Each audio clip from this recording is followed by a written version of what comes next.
What is up, beer tubers? Eric today. Happy Friday to you all. I wasn't able to get my home brewing Wednesday beer review up. I've been working a lot, and I'm switching from a night job to a day job. So there's a lot of things in the house and the ring and all those things that have greatly affected my uploading capabilities. So bear with me. That is coming next week. But today I'm looking at something brewed from Northeast Minneapolis in a can. And it's another beer by Indeed Brewing Company.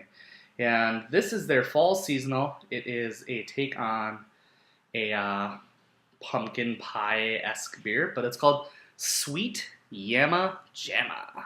It's a 5%, I believe, brown ale that's brewed with sweet potatoes or yams and spices. And the coolest thing about this says can 9.3 of 13. Yams are greater than pumpkins.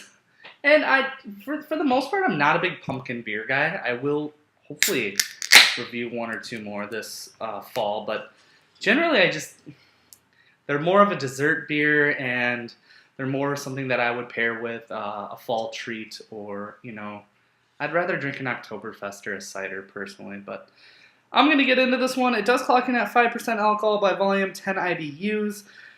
It talks about brewed with sweet potatoes, a special blend of spices. We think it captures not only the flavors of fall, but even the mood. So take a sip, pair the hearty meal, and enjoy the changing of the seasons. And that's exactly what's happening outside. It's October 4th, and it's cold. It is, barely 60 out. And I thought, what a perfect night for a fall brown ale. Granted, it is barrel-aged beer day, and I refuse to go with those gimmicks. I did a lot of barrel-aged beer last Sunday for Breaking Bad's finale, so that was my barrel-aged beer day. I don't need a day for every beer style. I don't know, what do you guys think of that? Do you think it's gimmicky to have IPA day, stout day, barrel-aged beer day? Is there going to be a lambic day, like Swanza day? That's actually cool, but yeah, anyways, this beer pours out that hazy brown ale, deep, rich amber, caramel-looking color with a faint off-white head. I wish this was a little bit more effervescent and carbonated.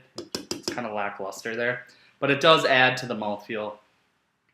So let's get the nose on the Indeed Brewing Company Sweet Yamma Jamma. Yeah, immediately those pumpkin pie-esque spices are coming through. A little bit of nutmeg, cinnamon, lots of vanilla actually. Yeah, there's a good amount of nutmeg in there. It's almost dominating. Cardamom almost is in there. I'm not sure if it actually is, but there's hints of it in the nose. And then there's that, that sweet potato-esque coming through. It all honestly does smell like pumpkin and pumpkin pie filling, but a little bit of brown toasted malt coming through. Subtle notes of lactose and sweetness, but I don't believe there's lactose in here. So yeah, overall, for somebody who's not big on the pumpkin-y, potato-y, whatever fall beer styles and flavors, it does smell really nice. So cheers, guys.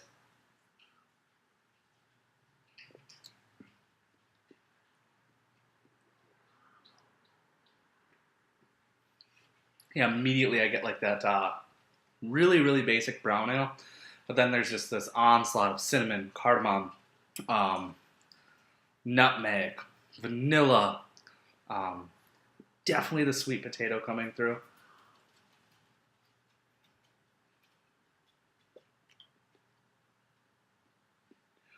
And then there's that yeasty, malty character. It's actually kind of watery.